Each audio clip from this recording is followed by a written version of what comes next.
Did a belligerent NATO force Putin's hand to invade Ukraine, or is that just part of a propaganda narrative designed to divide and confound Russia's opponents?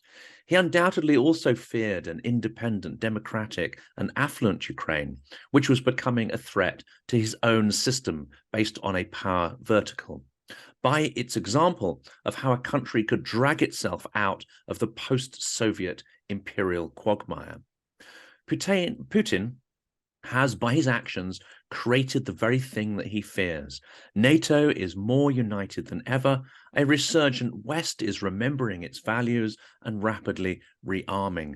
And Ukraine, strong like never before, a nation emerging from under the yoke of centuries of imperial domination and oppression. Welcome to Silicon Curtain. Please like and subscribe if you like our guest speakers, as it will help others to discover the incredible experts that we feature. Taras Kuzio is a British academic and professor of political science at the National University of Kiev Mikhail Academy. He's also an expert on politics, crime, and security in Russia, Ukraine, and Eurasia. Taras is of Ukrainian descent and received a BA in economics from the University of Sussex, an MA in Soviet studies from the University of London, and holds a doctorate in political science from the University of Birmingham.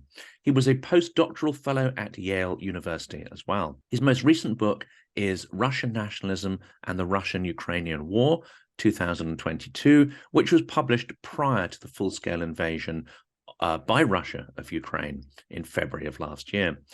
This follows two other books on Russian-Ukrainian relations, and in total, he's the author and editor of 16 books, and of course, we will put a link to those in the description of this video.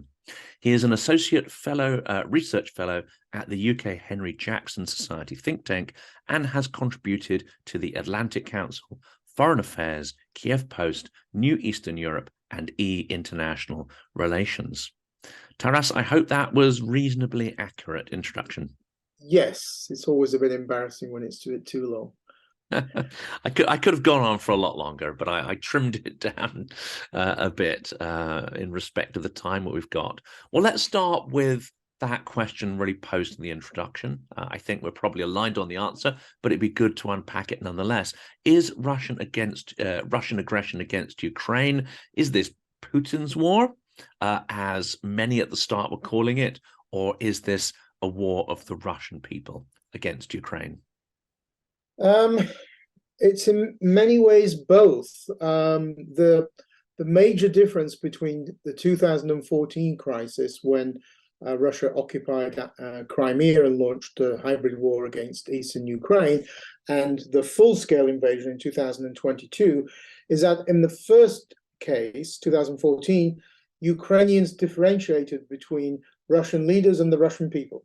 They very quickly became antagonistic to all Russian leaders, the State Duma, the government, and of course Putin. So we're talking about a stable 80% negative.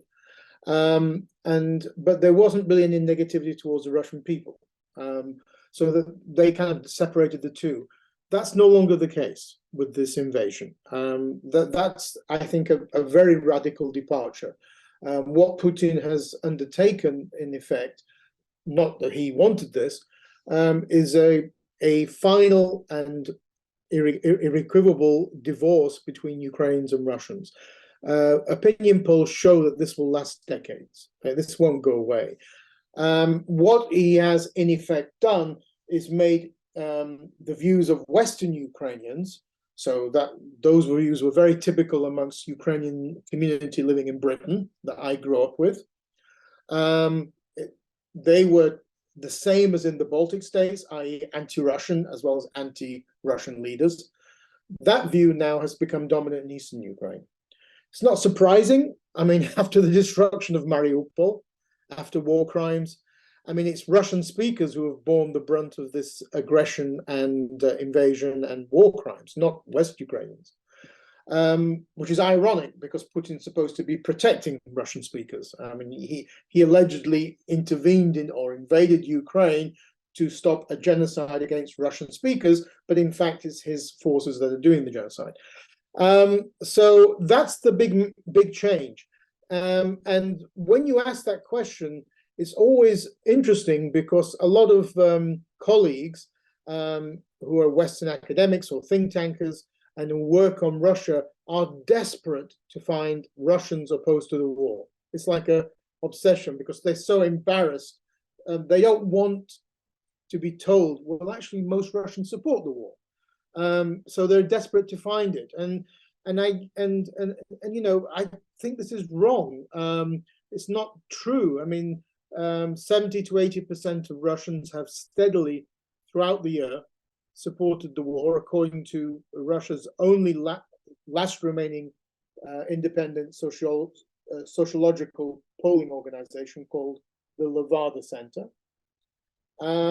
And yes, you can quibble and say, well, you know, it's not easy to get, it's difficult to get a true opinion poll in a dictatorship, in an authoritarian system. I mean, if somebody rings you out of the blue and says they're from Levada Center, what do you think of Putin? You have no idea who that is, right? But I still think it's an approximate view. I mean, it's approximate level of support. Even if it's not outright support, you still have a lot of Russians who basically want to turn a blind eye to what's going on. And so until the mobilization campaign of the autumn of last year, most Russians basically did not want to know. They wanted to switch off from what was going on. It's nothing to do with us, even though it's their army and their government.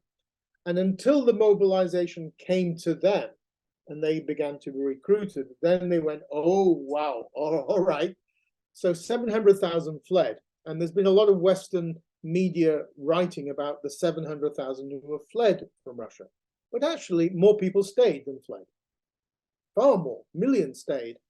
And you don't hear about any protests about them being sent.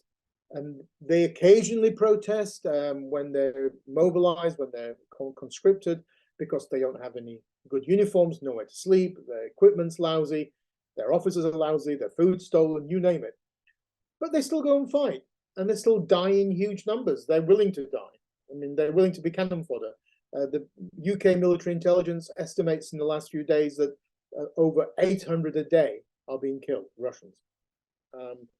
So that's one point. I mean, yes, 700 of 1,000 have fled. Then you ask them, why didn't you protest inside Russia? And the answer is always, well, we can't. Russia's a dictatorship. You're going to get arrested, put in jail. But you're living now in Georgia and Armenia, the democratic countries. Why are you not protesting there? And anyway, Iranians live in a far worse regime than Russia. In Russia, you would go to jail for protesting. In Iran, you get executed. And they protest in Iran. So there's something far more deeper going on. And I think it's partly a consequence of 20 years of re-Sovietization of Russian society under Putin. Putin has rebuilt the Soviet Union that he pines for and which he grew up with, which is the Brezhnev era Soviet Union, the 60s and 70s, which actually Gorbachev mockingly called the era of stagnation. But that's Putin's nostalgia, his young era, when he went to join the KGB in the mid-70s. I mean, you know, at a time when most people were actually becoming less committed to communism, he actually was committed. So he's rebuilt Russia to that effect, and in that, what that means is that the Russian people don't have any agency. They don't feel they have any ability to do anything, to change anything.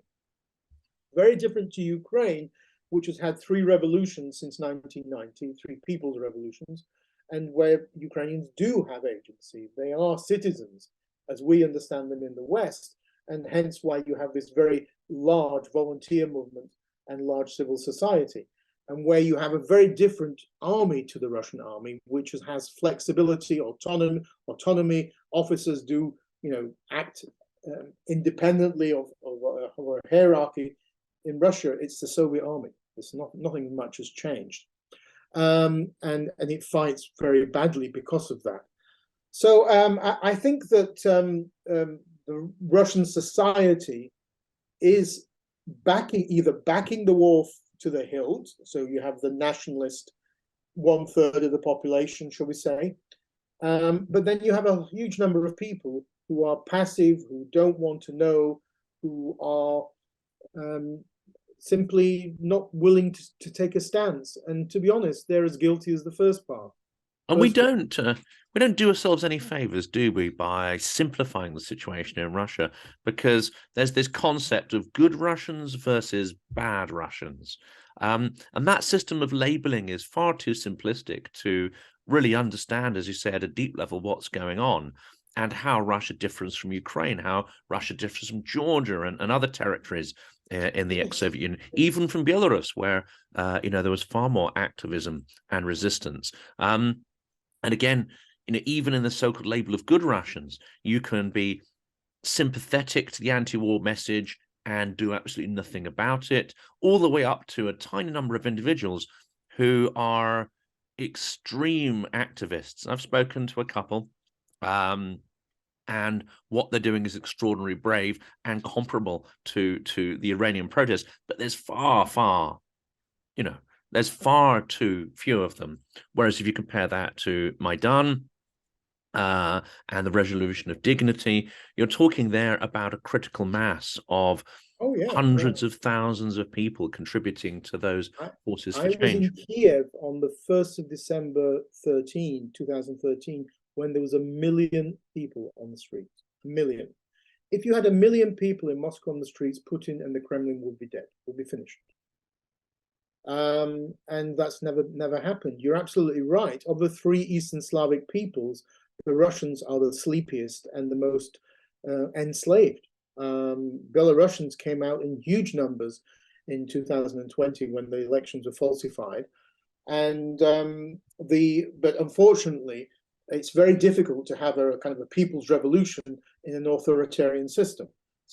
In Ukraine, when we had the 3 revolutions, it was always a semi-authoritarian system. There was still a lot of freedom there. But yes, the Russians have not come out in huge numbers compared to even the Belarusians, never mind the Ukrainians. And I think that this has impacted upon the way Ukrainians think of Russia and Russians now. If Russians had adopted a clear moral stance, if more Russians had come out, I don't think Ukrainians would have turned against them. But they have, and this has tremendous sort of impact upon Russian-Ukrainian relations. And there's even a debate now that has started in academia that Ukrainian studies needs to be moved from the quintessential Russian and Eurasian study centers to the East European one now, because there's nothing in common between the 2 countries. There's simply nothing in common. What we have is a ground upwards de-Russification taking place in Ukraine. Monuments to Putin, Tolstoy, squares named after them are all being removed. Catherine the Great statue in Odessa has been removed. This is because people are angry with what is happening and they want to do something about it. And not everybody can become a soldier or a partisan or whatever. So yes, I think this is, the problem that Western Russianists, in academia and think tank have had is that they've always described Ukraine, Belarus and Russia as a kind of one entity, and Ukraine is a kind of an appendage of Russia. And so now they have to completely rethink their writing and their teaching, their approach.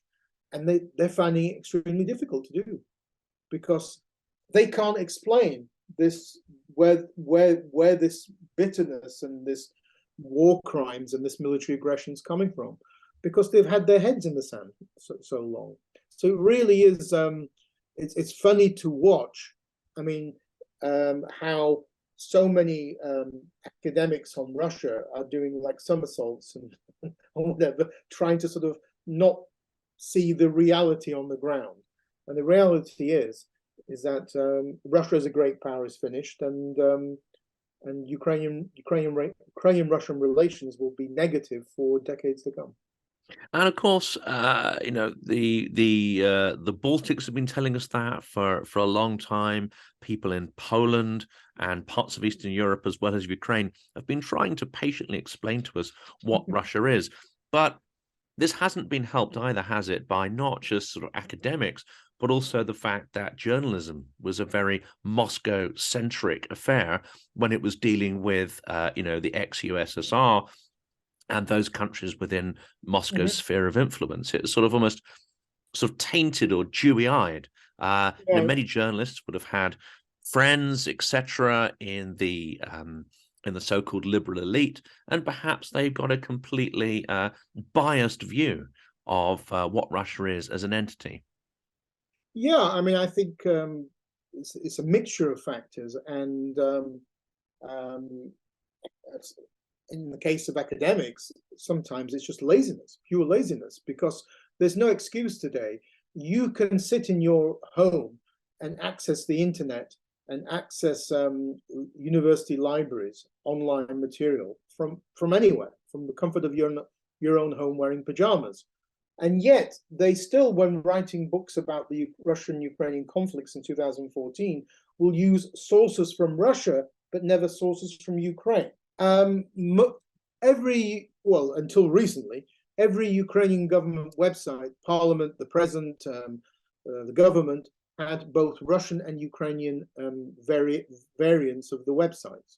So there was no excuse for you saying, I don't know Ukrainian. You could have actually found Russian language variants of websites, but you didn't.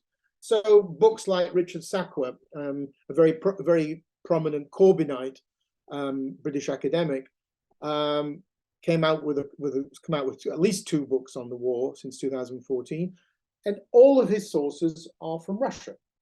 He quotes Putin in his first book in 2015, quotes Putin something like 70, 80 times, quotes Poroshenko, then the Ukrainian president, twice.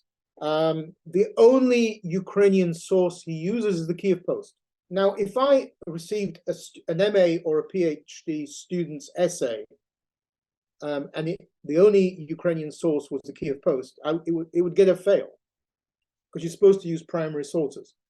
So yes, I think this problem has been there. It's a mixture of that laziness. In terms of journalists, apart from a few like the Financial Times, there were no journalists in Kiev. They were still based in Moscow, covering the entire former USSR. And this and I think Russianists in general have this viewpoint that if you're a Russian expert, you're still an expert on the entire former USSR. Now, the problem with this is that it's actually ridiculous, because if I'm an expert on Japan, why am I an expert on India or the Philippines? If I'm an expert on Brazil, why am I an expert on Chile? But no, if you're an expert on Russia, you're an expert. You can make a commentary, you can do blogs, podcasts, write articles about the entire former USSR. And so they get everything wrong, including on Ukraine. And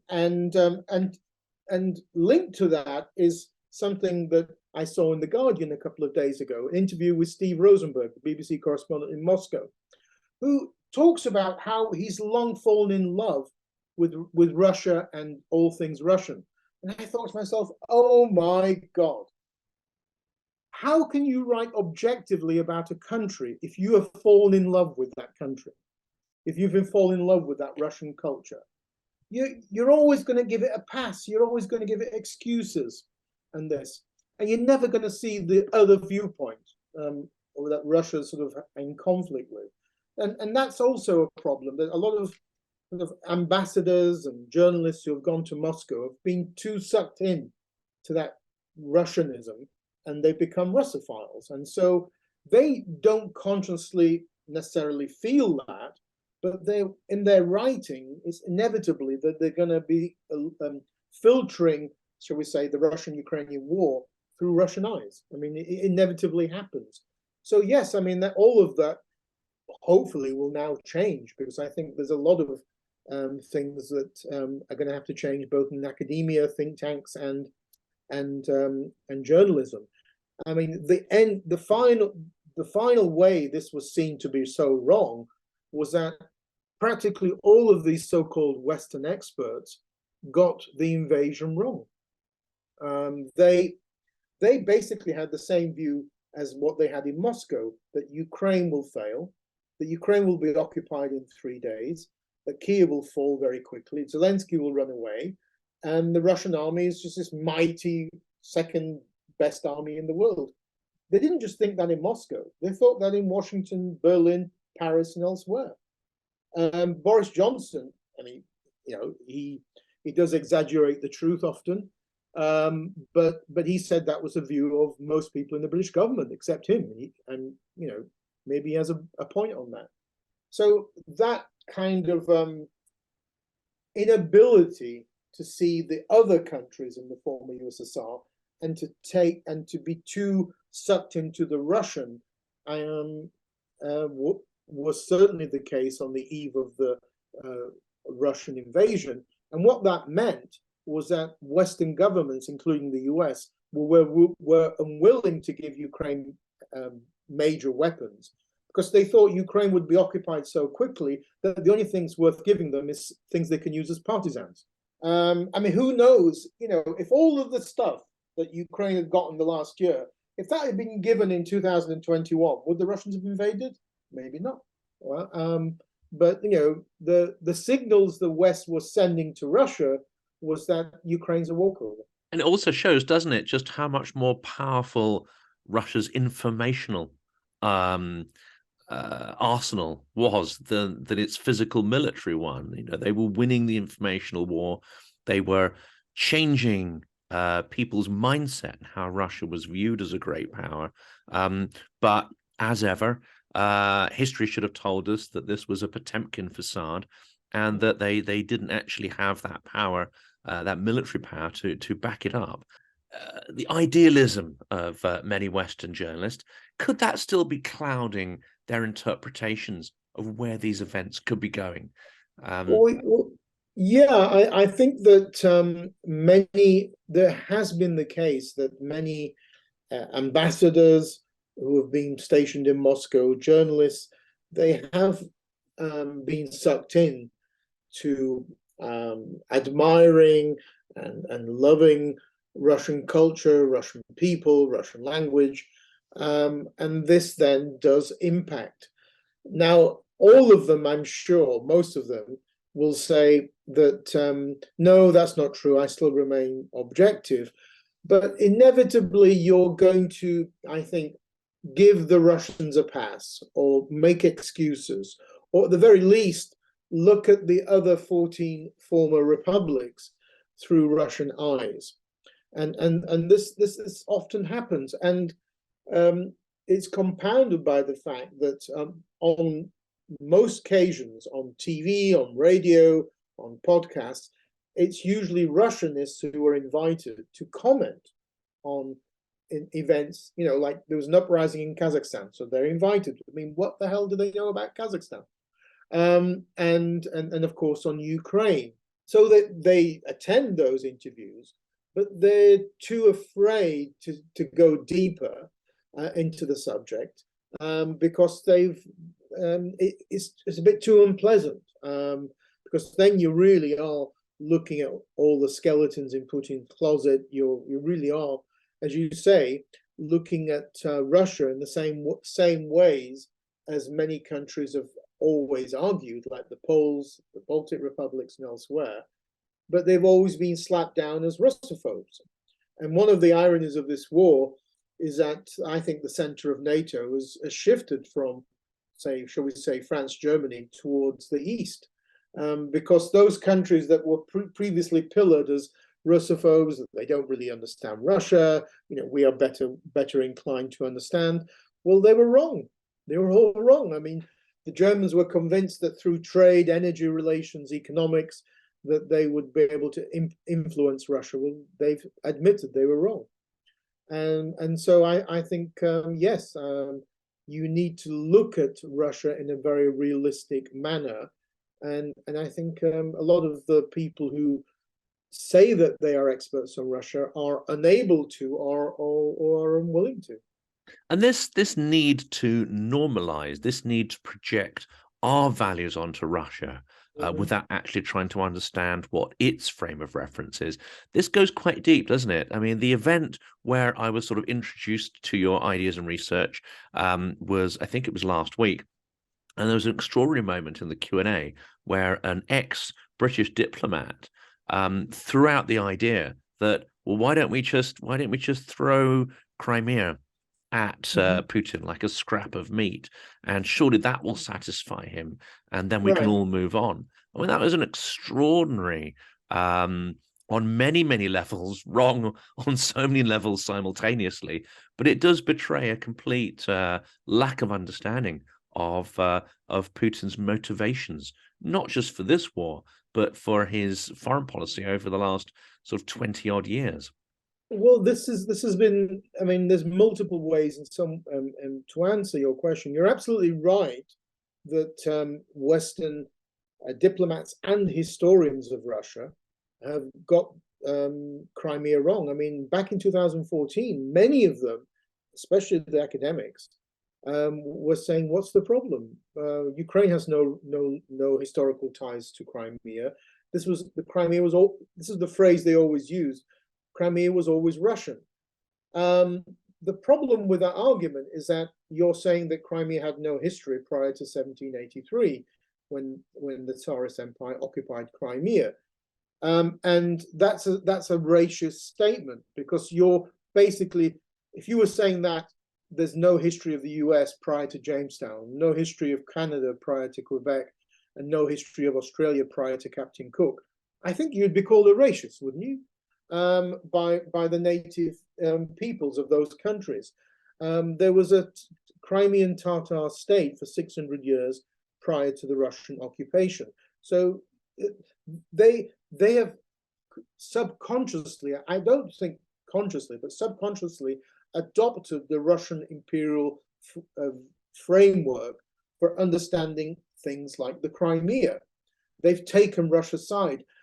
And you have this kind of paradox that most academics are left liberal, and yet they've adopted imperial Russian nationalist positions on things like Crimea.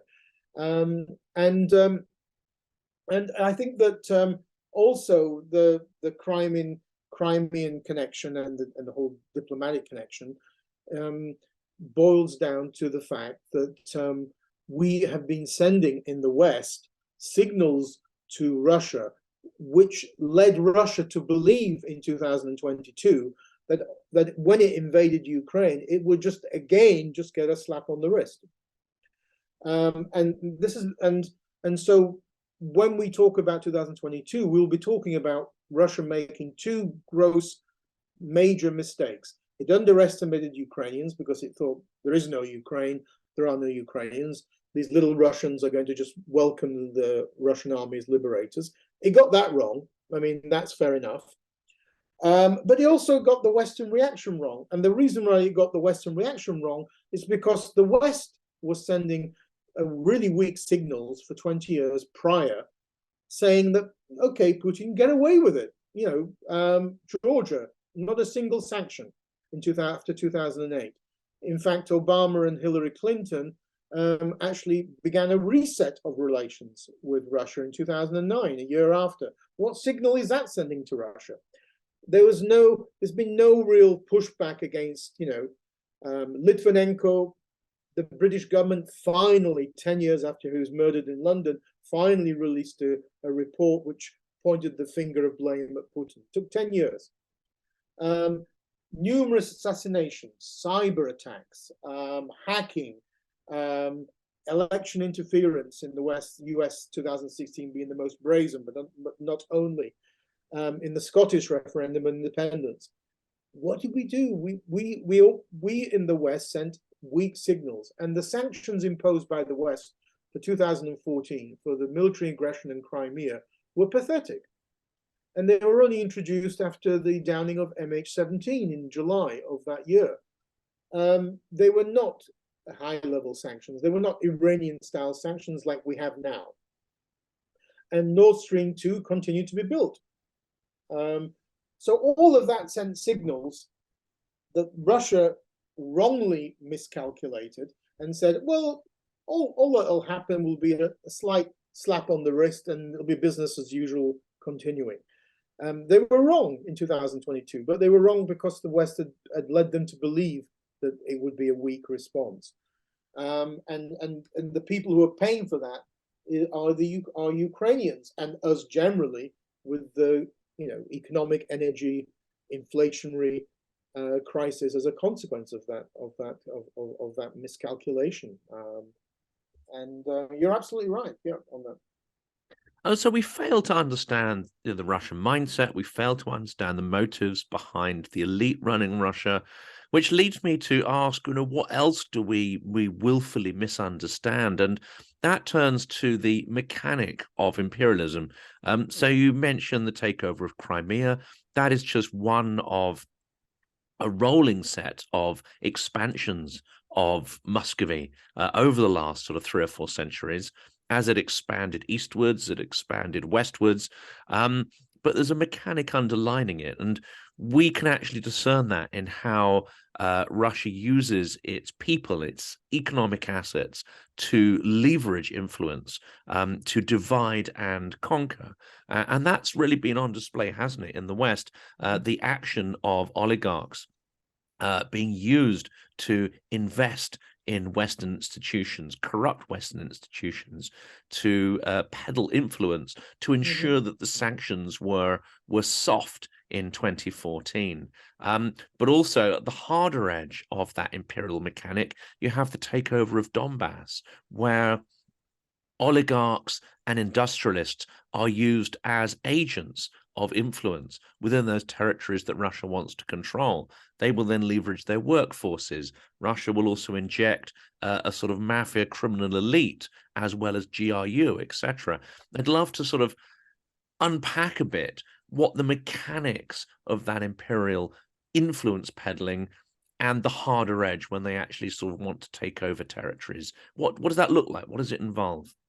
Well, I mean, the thing to remember is that Russia's main export was never gas or oil; it was corruption. And Russia strategically used that corruption as a way of influencing Western elites. It kind of exported its image of itself to the West. And of course, the Russian leaders are very cynical. I mean, the cynicism began to grow in the latter part of the Soviet Union. And they believe anybody can be bought. It's just a question of negotiating the price. And the oligarchs that were living in the West and living in places like London, or as it jokingly called Londongrad or Moscow on the Thames, and Austria, Monaco, Switzerland, Liechtenstein, France, you name it, they were not independent actors. What Putin did as soon as he came into power 23 years ago was tell the oligarchs that you are now working for me. You can keep everything you've stolen, and if you don't like that, you either have to run abroad like Berezovsky to London, or you go to jail in like Khodorkovsky. So oligarchs for the last 23 years have been agents of the Kremlin. Now we've ignored that. We ignored that until the invasion, and then everything changed. They were welcomed in London and elsewhere, and their money was not seen as dirty. And we also applied a very strange approach to the definition of what was dirty money. So we kept pointing the finger at corruption in places like Ukraine, Russia, Kazakhstan, elsewhere, but then we didn't look at ourselves. So it's not surprising that Transparency International said that a couple of years ago London is the biggest money laundering center in the world, because corruption has two sides: where the money's stolen and where the money's banked. Why was it that countries like Ukraine, Russia, Kazakhstan got low rankings in terms of their very high levels of corruption, and then countries that took that dirty money got good rankings? That doesn't make sense at all. I just finished a book recently about American kleptocracy and the United States, has the biggest amount of dirty money that has bought up real estate of any country in the world. And some of that is in actual President Biden's home state of Delaware, because Delaware loves to sell off the shelf companies where you can hide your money. So there's a lot of hypocrisy about that, which the Russians use to their advantage. Yes, but it also fed into the Kremlin viewpoint that we're all a bunch of hypocrites. So when we talk about human rights, it's all hypocrisy, because in reality you love our dirty money. That's how the Kremlin understood it. I think the way to understand Vladimir Putin is that he's a composite of three influences. His KGB past. I mean, it is true when they say there's no such thing as a former agent of any secret service.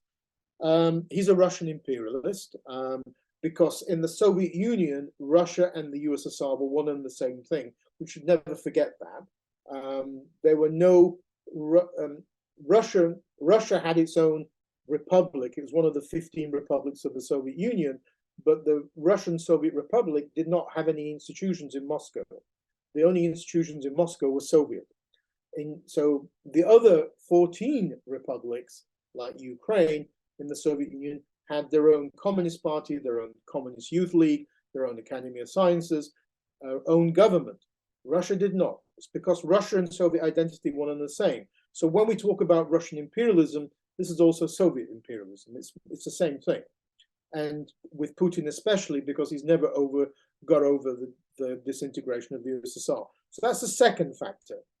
And the third factor is that he's a mafiosi. He's a kleptocrat. I mean, Russia began to be called by leading judges and such like, people involved in the fight against corruption in the West, began to be called a mafia state as long ago as 2010. Now, there's a difference between a mafia state and corruption. Corruption exists in pretty much most countries. Of course, we kind of give it other names in the West. We call it consultancy fees, whatever. But when you have a mafia state, there's no difference between organized crime and the state. It's one and the same thing. So not only did Putin co-opt the oligarchs, he co-opted organized crime, something that Mark Galeotti calls a Krimintern. Used to be a Comintern, now it's a Krimintern. And basically organized crime is allowed to do what it wants, but occasionally the FSB will knock on their door and say, we have a little task for you. And that could be, for example, hacking or something else, or some other money laundering activity on behalf of somebody. So he's three things: KGB's past, Russian Soviet imperialist, and kleptocrat mafiosi. And if you put all those three together, you have a very dangerous person who's living in the past, who's angry, who's nostalgic, who hasn't accepted the collapse of the Soviet Union, and who he believes, adamantly believes, he's fighting the West in Ukraine. He's not fighting just Ukraine, he's fighting the West, because he wants to replace the so-called US-led unipolar world with a more allegedly more democratic multipolar world. And he wants to go into history as the person who defeated the West and gathered the so-called Russian lands. By Russian lands, he means Ukrainians, Russians, Belarusians. In no way should it be the responsibility of the Ukrainians to reform Russia. That's another one of these, absurd narratives that I have heard from time to time, that somehow, Ukraine should be the conscience of Russia. I mean, that's just absurd. Ukrainians govern and guide their own country, and I can understand why they should not really give a damn about what happens in Russia, except that it's a threat to them. So if we turn to Russians themselves as the only people perhaps able to reform and change their country, and we look at this infrastructure of the Siloviki, this extraordinary blend of the KGB and the mafia, with the ruthlessness of the SS, how on earth do you rip this sort of toxic weed out of the body politic of Russia? And It strikes me that the liberal opposition, although they are extremely effective communicators and manipulators of the media, they're very good at doing research into corruption and so on, and they produce a lot of, actually good informational materials. But it strikes me that they do not have the kind of activist edge or even the ruthlessness that would be required to rip out this sort of this toxic weed from Russian society that really started to get its roots in, I guess, in the 1870s, when when the state secret police organs were sort of set up to counter 19th century sort of revolutionary activity.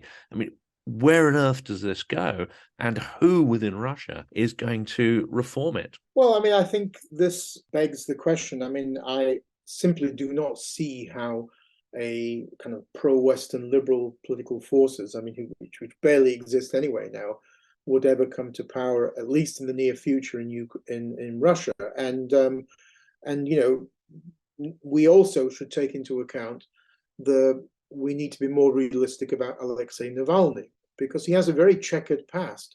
In the 2000s, he was a racist and basically a Trumpite populist racist. When he talked about the Caucasus and Central Asia, I mean, he was Islamophobic and quite racist.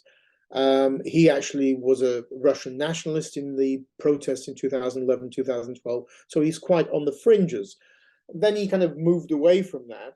But he's still on the question of Ukraine. He supported the annexation of Crimea. He said Ukrainians and Russians are one people. And he supported the Russian invasion of Georgia. So, Navalny's got a bit of a checkered past, and he's been asked to, but he's never wanted to turn around and say, look, I was sorry on those questions. I was wrong. And so I think that on those questions of Russian liberals, first we need to be more realistic about what is a Russian liberal and do they exist, and secondly, yes, what's in power inside Russia. The roots of the regime, sort of what some political scientists call a militocracy in Russia, a regime run by the Siloviki, by the security forces, is back in the end of the collapse of the Soviet Union, because the Soviet Russian Republic did not have its own institutions. In late 1991, Yeltsin basically just co-opted Soviet institutions in Moscow, and so Russian state building from January to 1992 was top down, not bottom up. In the other republics, the other 14 republics, including Ukraine, the state building was bottom up. They didn't have any institutions, basically, that you need for an independent state. They had to be built in the 1990s. So even things like foreign ministries, ministries of defense, intelligence services. Russia just captured all of these Soviet ones in Moscow. And you don't just take over buildings and people, you take over mentalities. And so it's not that surprising, therefore, that these former security forces came to power. They were angry about the loss of their status, the loss of Russian great power. They felt the West wasn't treating them with respect, wasn't treating them as an equal in the 1990s, and they conspired to come back to power. And it wasn't just Putin in 2000. The first sign of this coming back to power was Yevgeny Primakov in 1996. He replaced Kozyrev, the pro-Western foreign minister. He was replaced by Primakov, who was from the former KGB and who had headed one of the two successors of the KGB, which was the Foreign Intelligence Service, the SVR. And one of his first things he did was say Russia is not part of the common European home, which is what Russia was defined as under Gorbachev. So it's nothing to do with Europe. Russia is the center of Eurasia, a civilization which is superior to the West and in competition with the West. And that's a very different emphasis. So that all began in 1996. In the same year, there were elections in Russia where Yeltsin himself moved towards a pan-Slavic position because he supported the kind of a new union of Russia and Belarus. Yeltsin and Lukashenko, a very odd combination. And then you had Putin coming in. And I remember when they had the apartment bombings in 1999 and 300 Russians were killed, and nobody amongst the Russian experts in the West wanted to believe the FSB and Putin were behind it. Come on, this is ridiculous. This would just be mind-boggling. It would be difficult to believe. Why? A year later, or the first year of Putin's presidency, a Russian submarine, the Kursk, went down. Norwegians and the British offered to help to rescue the submarine. Putin refused, and he allowed basically 150 Russian sailors to die because he was too embarrassed to require Western assistance to bring up the submarine. So that lack of a conscience, that lack of any soul in terms of respect for human life, has been there in Putin from day one. But we haven't wanted to see it in the West. I mean, and that's combined with cynicism because of corruption, because of sort of stagnation in the latter decades of the Soviet Union, and all of that comes together with this pining for a return to the good old days. The problem is, if you build a mafia state, you're not going to have a great army, as we see in Ukraine. If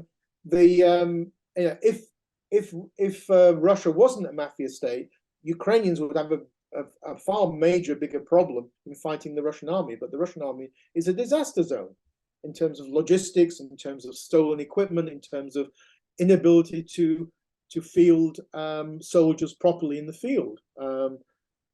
So all of these things are interconnected, but it doesn't seem to have sunk in amongst experts in the West or amongst Russian leaders.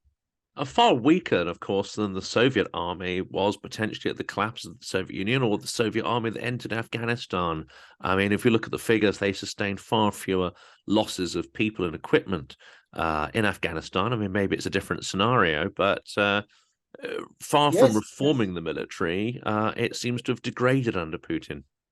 Well, because you've had 30 years of disintegration, you've had of stagnation, disintegration, corruption. There was corruption in the latter two or so decades of the Soviet Union, but not to the extent you've had since 1991, and that has impacted tremendously. Plus, of course, then it was a Soviet army of 15 republics. Now it's a Soviet army of one republic. You've also had stagnation in Russian society. I mean, you've had growth in alcoholism, divorce rates. I mean, it's quite amusing when Russians claim that Eurasian civilization is superior to Western, and then you look at the statistics on social problems. I mean, they have an average male lifespan, which is the same as Bangladesh's, something in the late 50s, 58, 59. So it's not surprising that the Russian army is in the condition it's in when Putin has created in the last 20 years a mafia state where he's allowed officers to steal in return for loyalty. And it's what has been termed a blackmail state by political scientists. You can steal what you want. We'll keep a file on you. And if you step out of line and don't show loyalty, the file comes out and you're charged with corruption. So he's allowed all of this to take place. Why they thought, it's a combination of their exaggerated view of the Russian army and Russian power and their undervaluing of Ukraine because they didn't believe Ukraine exists as a real country. That combined together has led them to this disaster we have now, and so it's in many ways not surprising, but because their image of Russia as a great power has nothing to do with reality. And that leads me really to my last question, and this is to try and sort of disabuse future mistakes. And I think there are two errors that we in the West are falling into, even now, despite all the evidence to the contrary that you've laid out. One of those is that we're still focusing on individuals like Navalny. However you want to paint him as hero, tainted hero, or whatever. We're still focusing on the power of individuals to transform the situation, whereas what we should be focusing on is institutions and processes coming from the bottom up, which are the only things that can actually create incremental and sustainable change. The other one, I think, comes back to the Kursk mentality, which is that it betrays in Putin, and not just him, potentially in his successors as well, a completely different mindset, which is a win-lose mindset. There's no concept of win-win. There's no concept here that our submarine goes down, we collaborate with the West, our guys get saved, you help us out, and this is great, we're in a partnership. There's no concept here of partnership. It has to be a win-lose. Therefore, whatever comes next will not, there won't be and cannot be a normalization of relations with Russia, because they're playing an entirely different game than we are. Yeah, I mean, this was the problem of the 8 years of negotiations from 2014, under the so-called Minsk peace agreements. Zelensky, who's ideologically a centrist, Poroshenko was more center-right, Zelensky a centrist, he was very interested in some kind of compromise deal when he was elected in 2019. But the very term compromise is a dirty word for people like Putin and that Russian imperialist KGB background. No, you have to capitulate. You have to kiss my ring. You have to kiss my ring as though it's sort of a mafia don in Sicily. You have to show your obedience to me. You have to show your allegiance to me. You're below me. And no Ukrainian leader is ever going to do that. No leader in any country is going to do that. But if you do that, like Lukashenko, then you're just a puppet. So that's one problem. And you're right about the individuals. We've had this problem since the Gorbachev period. Gorbachev, Yeltsin focus on individuals. Navalny is without question a very brave man, and he might have those views about Ukraine, but I doubt whether if he was Russian president, he would have sent the Russian military into Ukraine. There's a difference between having viewpoints, and actually doing something about it. I mean, most in the Irish Constitution until the Good Friday Agreement, it said that they supported the United Ireland, but the Irish army was never going to try and do something about it, right? But with Putin, I think we have to understand a couple of things. Firstly, the war will continue as long as Putin is Russian president. And that's important to understand, because not every country in the West has actually come out and said, we support Russia's defeat in this war. Only really Britain, Poland, the Baltic states, and Scandinavian countries have come out and said that. The French, Germans, and the Americans have not said that, or the Italians. And you need to, say that up front, because that is the reality. There will not be an end to war and conflict and destruction until Putin is gone. In whatever way that happens, we don't know how that's going to happen, but as long as Putin's president, he's going to continue. He's obsessed, and he believes that any sign of defeat or weakness will work against him in that criminal system that he's in. Who succeeds him? Well, I think it'll be another strongman. Maybe that strongman will be more agreeable to sort of, saying, well, it was all his fault. We need to stop this. We need to rebuild Russia, etc., etc. But it certainly won't be a nice, Harvard-trained liberal. It will not. And you need to get real about that. And you need to get real about, the Russia that's out there. I think it's slowly sinking in what Russia has become, because it's becoming very scary. You see that from reports from Moscow, from journalists now. just the sort of the cult of war taking place in Russia is just disgusting. And starting with little children. I mean, this is on a level we've never seen before. And so that poisoning of people's minds is beginning very early in Russian society. But yes, Putin has never given a damn about anybody's human life, including in particular Russians. Yes. And now we can understand why this. I believe there's simply no question that the apartment bombings were done by Putin and the FSB, because the record of 23 years is that he's done this kind of thing. I mean, there's something like, according to the Americans and the British, 200,000 Russian dead and wounded. You're right. Compare that to Afghanistan, 15,000. And he doesn't care. He simply doesn't care. If anything, he celebrates it. He thinks it's an example of Russian spirituality, whatever, or might. I think, like other historical psychopaths, he probably loathes his own people. He probably has no respect for them at all.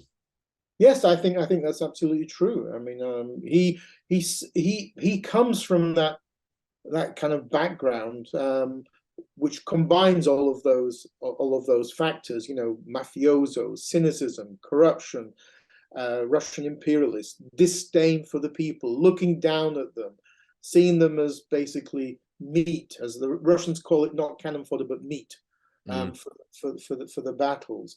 And this has a long history. Some countries in the former Soviet Union, like Ukraine, have gotten over that. They've Europeanized, they've decommunized, they've de-Stalinized. But if you're in a system like Putin's, which has supported a cult of Stalin for the last 20 years, what do you expect? Because you're promoting a cult of Stalin to back up your religious cult of the Great Patriotic War. So Stalin was a great guy because he won the war, he built a nuclear superpower, the West feared it, and a new empire. But at the same time as you're doing that, you have to therefore marginalize, deny, and downplay his crimes as a criminal, as a war criminal. So you have no respect for human life. And Stalin didn't just kill Ukrainians, he killed Russians as well.